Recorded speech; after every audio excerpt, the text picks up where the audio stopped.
if there's one guy out there who knows how to beat Carson Beck and the Georgia Bulldogs, it's Nick Saban. He was the former Alabama head coach, obviously the greatest head coach of all time. He beat Georgia last year, and now he is on ESPN doing a little college game day, a little bit of this, a little bit of that.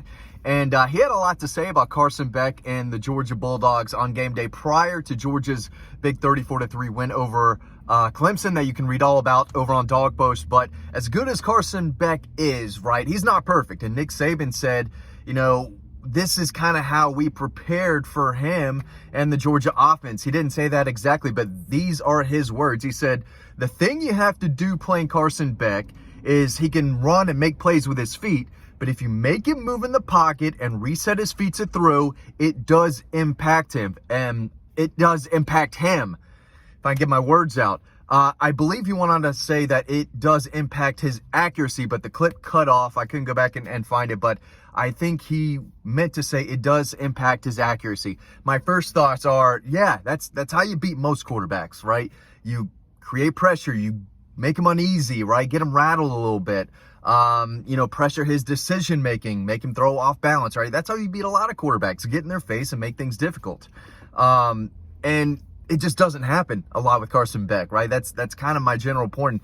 Nick Saban had a lot more to say. I'm going to dig into that too. But Carson Beck is very, very good. He's got NFL arm talent. He is mobile and he can run. And we all saw that, when there's an opportunity to pick up 5 yards on a 3rd and 4, or if it's there, maybe 7 yards on a 3rd and 8, right? He can move. But yeah, if you get him off balance, he's not going to play great. And Nick Saban does have a point because Carson was 21 for 29 in that SEC championship game loss, 243 yards, 1 rushing touchdown, no interceptions, no touchdowns. He did have that fumble in the backfield, but that wasn't what Georgia fans are used to seeing from Carson Beck. He's lit it up against just about everyone but Alabama. And when Nick Saban says, hey, you got to just make him uncomfortable, you rely on the secondary because Nick Saban knew at the time, he said, we got pass rushers. We're going to get to them eventually, right? It's not going to be, like most games with the Georgia offensive line where they handle their business and pass protection throughout the game, right? Once, maybe twice, Carson Beck may get hit, but anyone else not named Alabama, they have a really hard time getting pressure on Carson Beck. But Nick Saban knew that he had guys who would get pressure eventually. So he thought to himself, hey, if we can play sound coverage, my defensive backs can play well, the pressure is going to get there immediately, and then he's going to have to throw off balance or make a tight window or, again, reset his feet. We've seen Carson Beck, have great pocket awareness, pocket command, right? He can go from one option to the second to the third while staying, right, on his feet and not moving a ton. He stands back there firm, and he can go from one to the other, right? It's part of being a technician and staying in the pocket when you don't have to move at all. If you don't have to move at all, you stay right there, right? And then make a sound, step into the throw, deliver a strike down the field. And he's really good at that. We saw that on the touchdown pass to London Humphreys, where I think it was his third or second option.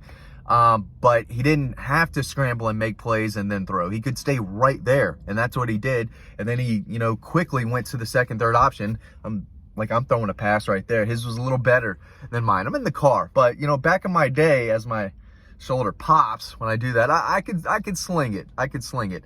Part of me thinks I could actually beat Tennessee Tech. If I was Georgia's quarterback, I could convert like 3 passes and we'd just run the ball and we'd win. So the Dogs, I think, could win this weekend with me. I still have some athleticism. Y'all don't care. But here's what Nick Saban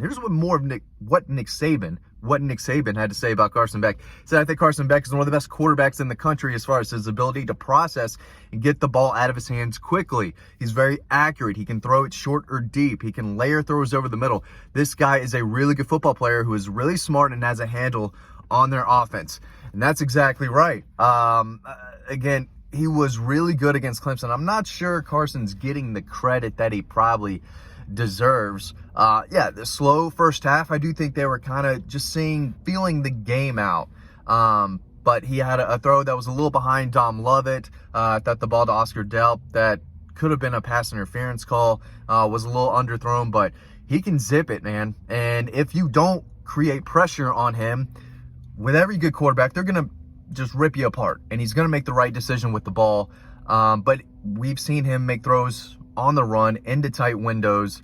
So he's made big throws across the field in different ways. But if you do let him sit back there and the offensive line does their job, he has the ability to go, okay, my first guy isn't there. I don't have to take off and run. There's no pressure. Number two, he is open. But number three, deep down the field, he's really open. And now I can step into this throw and deliver a strong, catchable, deep ball down the field. That's what they want.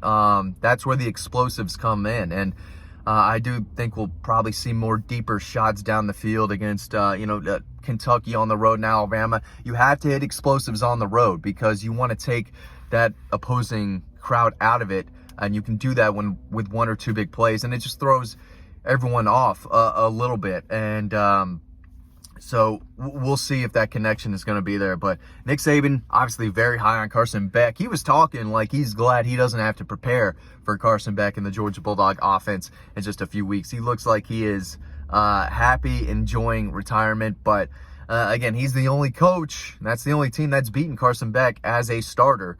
But other than that, he has shredded teams. And we told y'all all throughout the Stetson Bennett era that they might have one of the best backups in college football right behind him in Carson Beck. We knew he was good, and he is going to end up being one of the more talented quarterbacks to ever play. I think he will have a successful NFL career, and he still has a full year of handling business. And he said before the game, after the game, one of the two, right, on TV, he said his goals were to win a Heisman, win a national championship, and something, probably win all the games, right?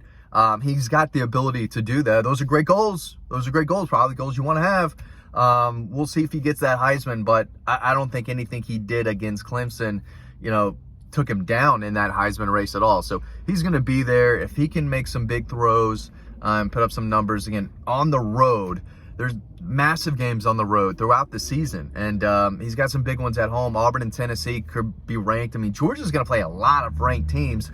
And Carson Beck has an opportunity get a lot of eyeballs on him and to make a lot of big key throws in games where they're going to be favored. So you win the game, you look good in the game, and everyone's watching. That's what people are going to remember. So he's going to firmly be in the race in the Heisman Trophy conversation throughout the year. But is Nick Saban right? I mean, let me know. Is that the only way to beat Carson Beck, to get him off his feet, have him reset?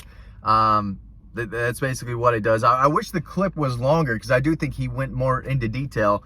But Carson Beck's not perfect, and he's tried to push balls into tight windows that have been picked off before. I think Kentucky and Auburn last year stand out a little bit. He's not perfect, but he is crisp. He's got the arm talent is there. The accuracy is there. He does a good job of hitting guys on the run. He can get out and make plays with his feet, and I think we're going to see a little bit of him, on these 3rd and 5s, and pressure's coming from the outside. The interior, Dylan Fairchild, Tate Radledge, Jared Wilson, those guys are solid in pass protection at the guard spot too. So Carson Beck knows that there's always that option if the read is there, right? And he sees the defense, which he does. I mean, that's what you get with a veteran, established, starting quarterback coming back for another year as the starter. That does mean a lot. And he knows exactly what the opposing defense is doing. So if he knows if it's there, he is mobile and athletic enough to go pick up 5 big yards on a 3rd and 3, 3rd and 4, keep the chains moving, which is what it's all about. You got to keep the chains moving and occasionally take some shots deep. But he's got weapons all over the place. Nick Saban knows how good he is, and the rest of the country probably should as well. I think they already do. I think he is probably established as one of the top 1 quarterbacks in college football and in the NFL draft. So it's easy to see why NFL GMs are really interested in him, and he's going to have an opportunity, like I said, to not even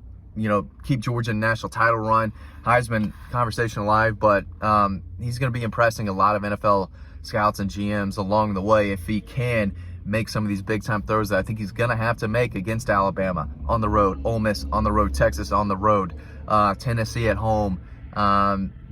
We'll see, but the opportunity is there for Carson Beck to have a massive year. Let me know what you think. Let me know what you would do if you were coaching, preparing against Carson Beck in this Georgia Bulldog offense? Let me know in the comment section below. Want to see you over on the newsletter. Want to see you over on Dog Post. Make sure you're taking advantage of all the offers we have over there. We've got stories like this and a lot more over on the website, so make sure you're checking us out, www.dogpost.com. Thanks, and I'll see you over there.